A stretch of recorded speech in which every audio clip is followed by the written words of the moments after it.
Já falamos aqui no programa sobre terras raras e esse é um tema que sempre volta aí em evidência, até por conta de seu gigantesco valor comercial. Falaremos mais sobre alguns dos principais elementos e minerais que aceleram a corrida para controlar as riquezas do planeta e como o Brasil precisa explorar esse potencial aí com as reservas minerais. Assista agora A Força do Agro com Joyce Maffezoli. Robson Costa, engenheiro ambiental e professor da Estácio. É um prazer recebê-lo aqui, professor. Eu que agradeço, Joyce, pelo convite e estar aqui de novo para a gente discutir um assunto tão legal como esse das terras raras. Sempre trazendo informação e conhecimento, curiosidades, né? Que é importante a gente saber. Olha só, no século XX o petróleo ditava a economia. Já no século XXI são as terras raras, né? A base aí do poder geopolítico na nova era de transição energética e tecnológica. E hoje quem controla as terras raras lidera o mundo e a China está à frente de todos, fazendo o Ocidente correr atrás do prejuízo. Professor, quais são os 17 elementos aí, base da tecnologia moderna aí, que alimentam? Então, nós temos esses 17 elementos chamados de terras raras, né? Que servem para tudo que a gente tem no cotidiano. Engraçado, né, a gente novamente falar sobre terras raras. Porque de onde vem o nome, né, terras raras? Na verdade, esses minerais, eles se encontram em pequena abundância junto com outros grandes minerais. Né? Então, é chamado terra rara porque ele tem um pouquinho, uma grande quantidade de outros minerais que realmente não servem para fazer outros tipos de beneficiamento. Mas as terras raras, elas estão praticamente em tudo. E um deles é o neodímio, que é utilizado para motores de carros elétricos, usado para energia eólica também, nos motores de energia eólica, usados, por exemplo, nos HDs. Então, é uma terra rara, um elemento que é utilizado no nosso cotidiano. E quando a gente fala do petróleo, né, que a gente começou a falar realmente, o petróleo, desde que foi descoberto, chamado ouro negro, foi fantástico para o desenvolvimento, partindo da Revolução Industrial, com o vapor, né, e aí os combustíveis fósseis que entraram, e até a indústria automobilística, a indústria de manufatura, o petróleo dominou esses últimos séculos. O que vem acontecendo é que hoje a necessidade de a gente ter uma energia limpa, uma energia renovável.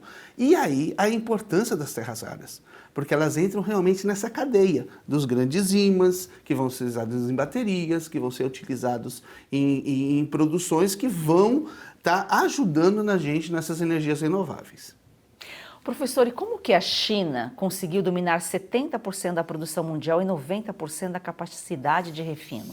Eles tiveram uma sacada desde 1900, desde da década de 90 até 2010. O que eles fizeram? Eles perceberam que esse mercado era um mercado promissor. E aí, o que fizeram? Subsidiaram. Eles fizeram com que a China, né, ela tem essa pegada protecionista, né? Ou, enfim, ela estatizou, viu o potencial das terras raras e fez uma coisa que muitos poucos fizeram na época. Desenvolveu toda uma cadeia produtiva. Então ela não só tinha a detentora, né, de grandes reservas na Mongólia, mas o que ela fez?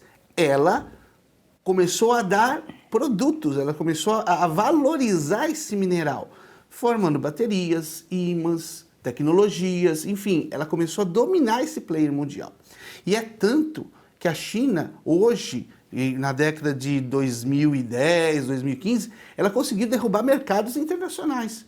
Como ela tinha o subsídio dessa cadeia produtiva, por exemplo, existia até terras raras nos Estados Unidos, conseguiu quebrar alguma dessas empresas americanas. Então, hoje, a China realmente domina não só a mineração, mas ela domina toda aquela cadeia produtiva dos produtos derivados dessa mineração.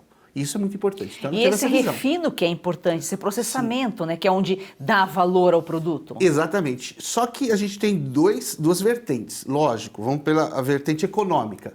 Com certeza, o refino e o processamento dessas terras raras, depois elas virando produtos, né, manufaturados, produtos finais, elevam o valor agregado desses produtos e da sua mineração. Só que tem um problema. É o passivo ambiental que isso gera.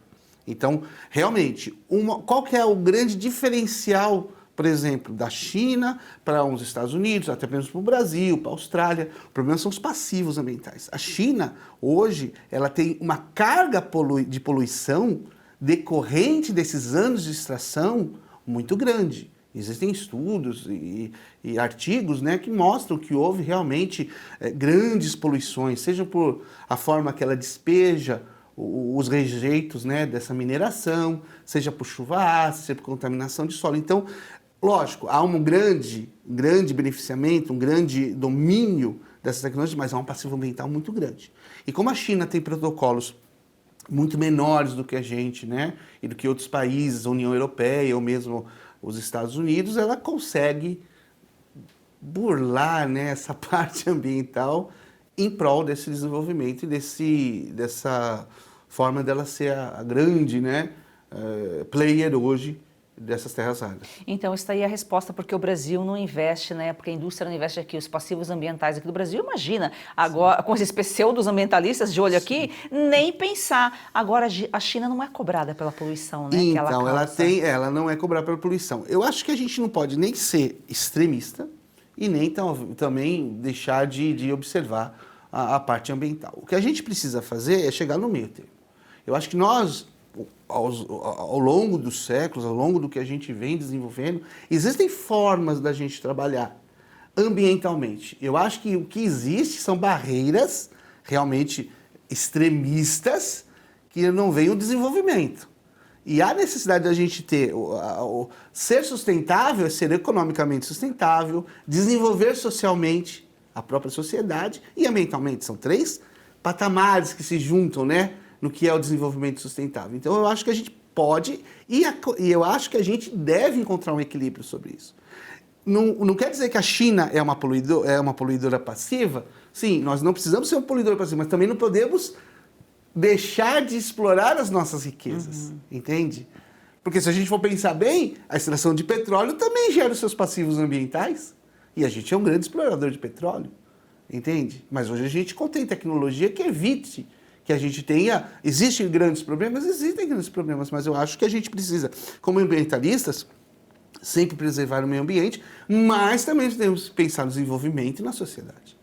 Olha só, professor falando aqui dos passivos ambientais, quem inventar uma máquina, uma tecnologia para conter esses passivos ambientais aí, ganha o mundo. Eu acho que ele vai ganhar mais que o Nobel. Eu acho que ele vai ganhar muito. Não só ele, como a humanidade como um todo. Mas, falando um pouquinho desse gancho, Joyce, que a gente poderia pensar, por exemplo, já que a gente recebe muitos produtos, e eu sempre falo essa frase, eu não gosto de ser colônia, de só entregar os nossos commodities, né? Os nossos minerais. Eu gostaria que a nossa indústria fosse forte. Gostaria que a nossa indústria realmente fosse um player. E nós temos tudo para isso. Vê o nióbio, por exemplo. Nós somos grandes produtores de ferro nióbio, exportamos esse produto, não é terras raras, mas é um produto. Ferro, por exemplo, nós somos campeões, mas nós não temos ainda essa indústria para manufaturar. Isso muito porque a gente tem problemas de legislação ambiental. Nós temos uma ótima legislação ambiental, mas até que ponto a gente não tem riquezas geradas por isso? Essa é a questão que a gente tem que colocar. Uma questão madura, sabe? Não só de levantar bandeiras, mas acho que uma questão realmente técnica, uma questão que a gente traga. Por exemplo, nós recebemos vários produtos. Sabia que cada eletrônico nosso possui terra rara? Dentro deles? Vários eletrônicos possuem. Por que a gente não recicla, por exemplo, isso? Nós seríamos talvez uma forma da gente estar trazendo esses produtos já manufaturados e utilizados novamente. Olha aí, oportunidades não faltam. O professor falou em nióbio. Nós exibimos um programa aqui recentemente sobre o nióbio, explicando, né, a importância. O Brasil tem a maior reserva aí que se conhece no mundo. O link está aqui na descrição. Dá uma olhadinha aí para conhecer um pouquinho mais sobre esse elemento. Professor, essa questão ambiental tem a agenda globalista, tem a nova ordem mundial, tem os interesses por trás. É um exagero, né? Você vê o professor colocando aqui das nossas riquezas, de explorar, de a indústria investir mais, mas tem a questão dos passivos ambientais. Há um exagero com a preocupação do meio ambiente. A gente tem que preservar o meio ambiente, óbvio, pelo bem da humanidade, mas há um exagero em tudo que é colocado, em tudo que aparece aí, esses alarmes, né? Que vira e mexe, colocam, olha, vai acabar o mundo, você está destruindo o planeta. A gente tem indicadores que provam que nós fizemos algumas coisas nesses últimos anos que tem feito com que a nossa mãe natureza tenha modificado. Mudanças climáticas são fatos, são existentes. O que eu acho que a gente tem que ter é realmente isso. Uma discussão madura, entende? Existe o problema ambiental? Com certeza. O desenvolvimento sustentável pede o seguinte, que eu explore o que a natureza me dá agora, mas que eu conserve para que as gerações futuras possam usufruir dessa mesma tecnologia ou desse mesmo bem que nós estamos usufruindo agora. Veja bem. Então, quando nós falamos realmente de algumas áreas ambientalistas, eu acho que a gente exagera. Em certos pontos exagera. E outros pontos a gente precisa conservar? Precisamos. Mas, de novo, o que a gente talvez não tenha, Joyce, e eu fico muito triste com isso, é uma maturidade da discussão. É você rotular. Sabe quando você rotula certa coisa e acha que aquilo é... e não dá a possibilidade da gente criar uma discussão maior? Então, eu acho que, assim, existem certas ações. Veja lá pelo petróleo que a gente tem agora lá na foz da Bacia Amazônica. Há pessoas explorando. Por que a gente não está explorando ainda e essa discussão há tantos anos? Será que isso é realmente só ambiental? É um jogo de interesses. Então, essa sua questão, infelizmente, no nosso país, ela é tratada dessa forma. E a legislação brasileira é muito rigorosa e ela é ditada por estrangeiros, porque seus políticos não conseguem influenciar na nossa legislação. Você disse uma coisa que é fato. Se eu tenho uma empresa estrangeira, que, de novo, colônia, ainda colônia, se eu tenho uma empresa estrangeira com capital dentro do meu país e eu não tenho um subsídio de tecnologia, de transferência de know-how, ou de passar de ser apenas um vendedor, né?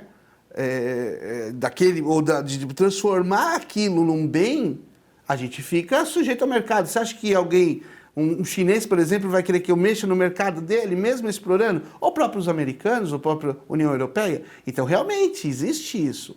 E a gente precisa estar realmente tendo uma legislação forte nossa, leis fortes, uma convicção que a gente possa realmente estar transformando as nossas riquezas em bens e produtos. A gente parar de ter essa síndrome e falar assim, ó, tudo bem, nós vamos ser a reserva do mundo, somos a reserva do mundo, mas precisamos usar a nossa reserva. Precisamos fazer isso. E há como fazer isso ambientalmente correto? Sim! A gente precisa tirar essas máscaras. A gente precisa pôr essa discussão séria, com especialistas, sem esse amor ou ódio, né? Mas uma coisa técnica. O brasileiro brigando entre si, né, professor? E o Brasil sendo tratado como Brasil colônia. Exatamente. Nós somos Brasil colônia lá fora. Infelizmente. Veja, nós alimentamos praticamente o mundo. O agronegócio é fantástico. Nós produzimos alimentos, tudo bem?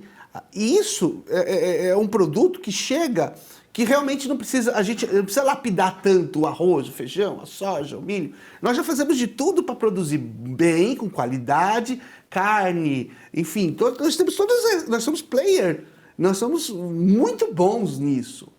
Por que a gente não é tão bom na mineração? Por que a gente não é tão bom? Nós deveríamos ser autossuficientes em petróleo, Joyce. Aonde está a nossa autossuficiência em petróleo? Onde estão nossas refinarias? Onde está a nossa cadeia de logística ferroviária, por exemplo, para poder escoar a nossa riqueza? O agro sofre sobre isso. Eu estou viajando um pouquinho, mas só para a gente ilustrar. Então, por que não fazer isso com os minérios raros? Por que não fazer isso com essa energia que é renovável? Por que nós não seríamos os principais fornecedores dessa energia limpa para o mundo?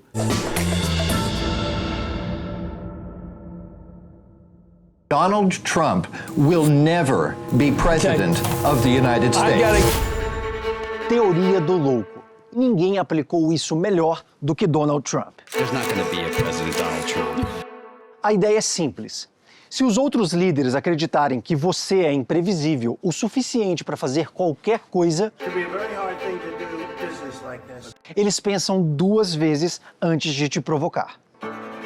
Trump usou essa estratégia para negociar com inimigos e aliados. Foi assim que interrompeu os testes nucleares na Coreia do Norte, assinou acordos históricos no Oriente Médio e, após ameaçar uma invasão completa a Gaza, conseguiu a rendição do Hamas. Essa é a teoria do louco, um dos muitos conceitos que só quem estuda política internacional conhece e usa para conquistar o que deseja. Por isso, a Brasil Paralelo lança a sua primeira formação em política internacional. Você terá o privilégio de aprender com professores que dedicaram as suas vidas para entender o assunto e te ensinar como enxergar os fatos como eles realmente são. E essa é a última chance para você garantir o seu lugar nessa turma e também receber bônus exclusivos. A certificação em Bitcoin, um guia completo para compreender essa nova moeda e o seu papel na defesa da liberdade econômica. E também a certificação em ciência política, que expõe as engrenagens do poder de Brasília. Ao confirmar a sua vaga, você receberá um convite exclusivo para a live secreta sobre geopolítica da Brasil Paralelo, que não ficará gravada depois. E ainda concorre a um item de colecionador. Mas atenção!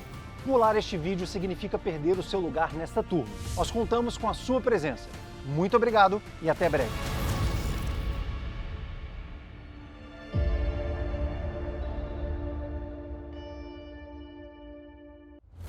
Você trouxe a Oeste até aqui.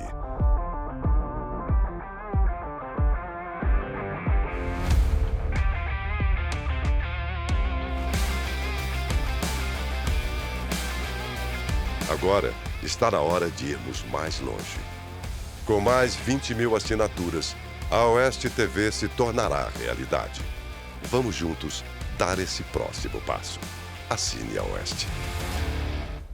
Para apoiar mais este projeto da Oeste, faça sua assinatura com até 20% de desconto, com pagamento em até 8 vezes sem juros. Você pode assinar pelo site revistaoeste.com/assine ou pelo 0800 580 2020. Assine agora, nossa equipe está de prontidão aguardando você. Assine já!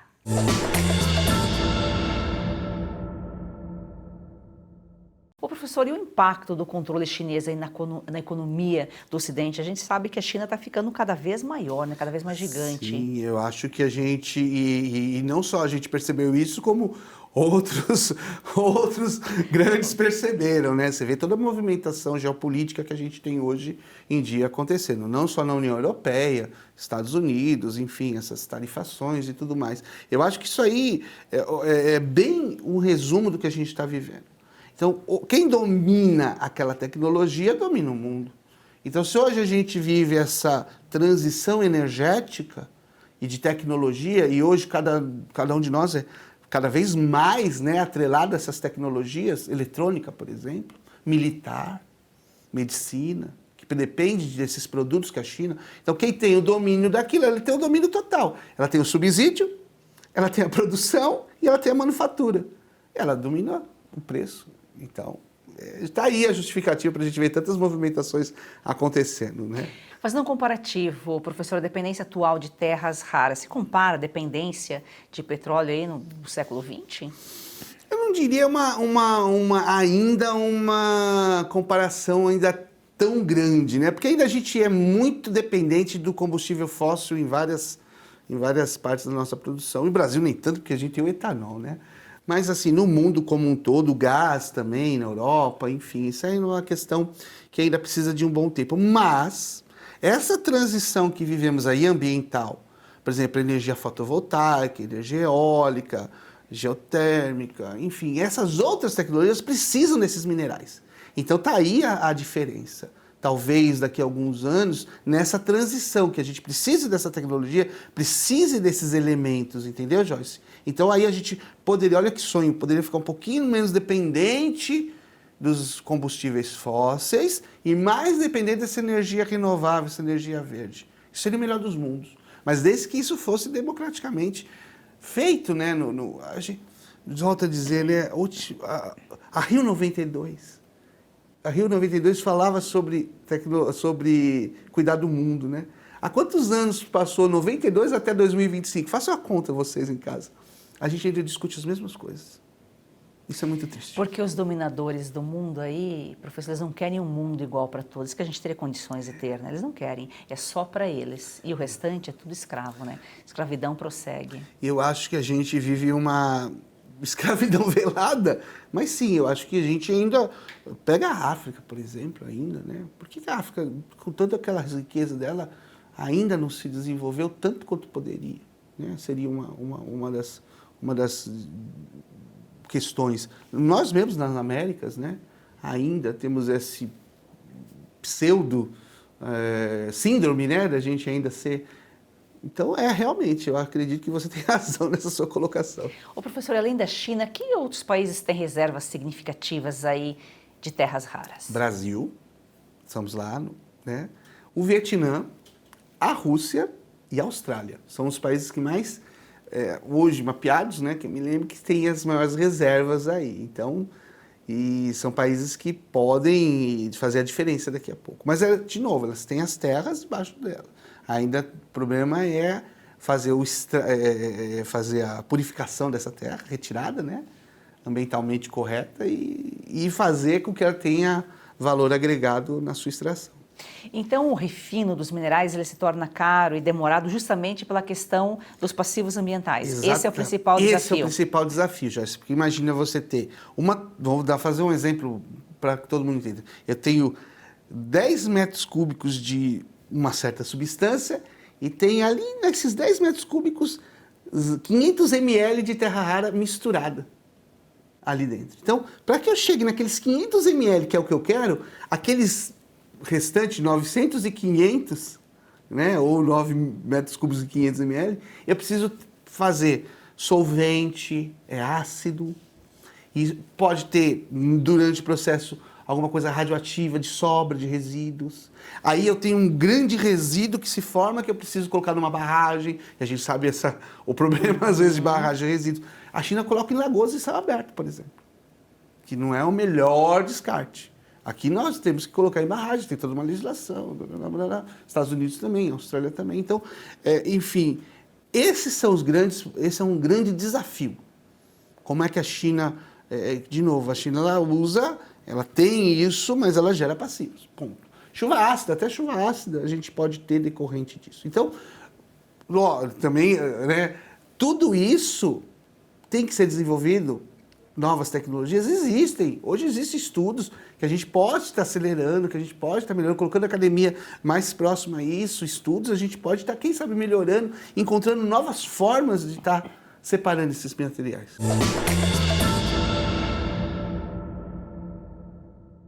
Você já perdeu as contas de quantos comprimidos toma por dia para tentar aliviar suas dores? Cansado dos efeitos colaterais que isso causa no seu corpo? Como dor nas juntas, nas costas, nas pernas, dor para levantar, até para dormir. A verdade é uma só, você merece se sentir bem de novo e isso é possível. Com certeza, é isso mesmo. A Vitai Gold traz para você um produto completo de verdade. O Vitai 7 em 1 é uma fórmula com 7 ativos mais indicados por especialistas, agora em apenas 2 cápsulas por dia. Chega de tantos remédios, mais praticidade, mais saúde e menos dor. É isso aí, imagina só, fortalecer os seus ossos, reduzir as inflamações, proteger os seus músculos e cartilagens, recuperar a disposição e ainda reforçar a sua imunidade. Tudo isso com uma fórmula natural, com comprovação científica que age de verdade onde a dor começa. E a nossa querida Lucinha Lins já incluiu o Vitai 7 em 1 na rotina. Vamos ver o que ela conta pra gente.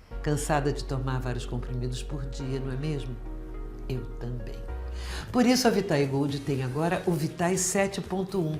São os 7 principais ativos para cuidar da sua saúde e ajudar você que sofre com dores nas articulações, artrite, artrose, reumatismo, fibromialgia. A Vitai Gold desenvolveu um creme de massagem e vai mandar aí para você de presente. Ligue 0800 291 2200.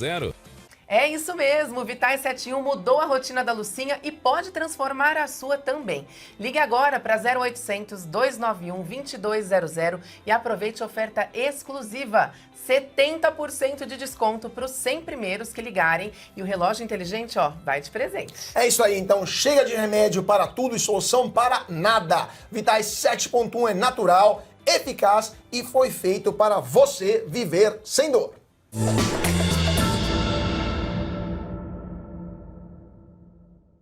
É claro que o risco ambiental da exploração intensiva das terras raras existe, tudo tem um limite, mas esse refino, ele seria mais delicado do que a própria extração?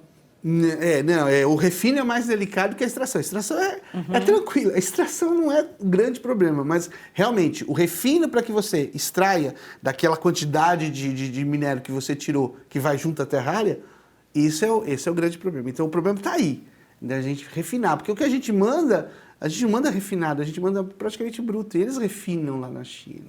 É como se pegasse um pote desse tamanho e eu só vou usar uma migalhinha, que isso aqui, o que eu faço com o restante, né? Exato, esse é o grande questão, entendeu? Então, esse é o grande problema que a gente tem, mas não que não seja solucionável. A solução, a gente faz mineração de outros produtos, existe tecnologia. De novo, a gente precisa fazer com que essa tecnologia avance, a gente tem um problema na frente. Então, nada melhor do que a gente fazer o quê? Solucioná-lo. A gente tem tecnologia para isso, Joyce. A gente tem pessoas nesse país que podem fazer isso. Instituições fortes. Tem know-how externo. Por que a gente não faz isso? Falta, talvez, esse impulso. Então, o Brasil tem potencial, né, para ser um grande produtor de terras raras, mas falta aí... Um impulso. Um impulso... mexer na legislação e Sim, deixar de ser dependente dos estrangeiros. Tanto é que a gente não tem uma legislação sobre mineradoras tão forte. A gente começou a discutir isso agora, que as terras raras começaram a ser... discutidas, estão na moda, isso, exatamente, estão na moda. Então agora que a gente for pensar em mineração, nós somos, de novo, vendemos ferro, nióbio, cobre, lítio, nós temos tanta riqueza mineral, por que agora que a gente vai... Essa foi a sacada da China. Tá aí o pulo do gato dela. Ela viu esse potencial lá na década de 90 e 2010. Não é de agora. Ela não virou player de agora. Ela virou player já lá de trás. E a gente não pode esquecer, a gente fala da China, a China como grande vilão... É milenar. Eles estão muitos anos à nossa frente, não só do Brasil, como Estados Unidos, Europa, né? Sim. Porque se nós aqui, como Brasil, estamos falando, né, desse gigante chinês aí, imagina Estados Unidos e países europeus que têm essa dependência, que estão vendo a China crescer cada vez mais. Eu imagino que eles tenham maus sonhos com esse tipo de situação, até porque, imagine se eu depender desse mercado para armamento, por exemplo, os Estados Unidos, ou depender para tecnologias de refino ou investimentos. A gente sabe, os Estados Unidos, a União Europeia, o quanto dependem dessas tecnologias, né? A Apple, por exemplo, a sua fabricação, ela tem lá na China a sua grande fornecedora para os seus equipamentos. Imagina você ficar dependente de apenas um único. É o que acontece, vira um monopólio praticamente, né? Então a gente não... E a gente tem condição, Joyce, para fazer isso. Eu acho que a gente está discutindo uma coisa que a gente deveria ter visto lá atrás. Mas já que virou moda, vamos usar isso em nosso favor. Então, quem sabe a gente mude legislação, mude a cabeça de certas pessoas. E veja, não estou defendendo, eu como engenheiro ambientalista, que a gente vai fazer algum passivo ambiental. Muito pelo contrário. Eu acho que a gente tem boas legislações. Só que a gente exagera na sua aplicação, a gente exagera na sua discussão. Então a gente não discute tecnicamente. Quando a gente para de discutir tecnicamente, vira discussão de futebol. Aí cada um tem o seu time de paixão, mas não técnico. A gente precisa mais ação, né? Exatamente, precisa mais ação, mais academia, que eu digo pesquisa, mais atividades legislativa, executiva e de toda a sociedade, talvez, para discutir isso. Talvez quem tá lá hoje, um brasileiro comum, será que ele sabe o nível dessa discussão? Eu me pergunto. Entende? A gente aqui colocando, talvez seja uma das formas da gente estar divulgando essa informação. É porque pouco se fala, né, professor? Pouco se fala. E o brasileiro, enquanto sonha em inglês, os americanos e europeus estão sonhando em chinês, em mandarim. Em mandarim, exato. Professor, muito obrigada pela sua participação, pelas suas informações. É sempre uma aula. Muito obrigado. Eu que agradeço. E estou à disposição para próximas. Muito obrigado. Obrigada. E terras raras tem tudo a ver com o agro. O Brasil é o país do agro. A força do agro, o melhor do Brasil, começa no campo.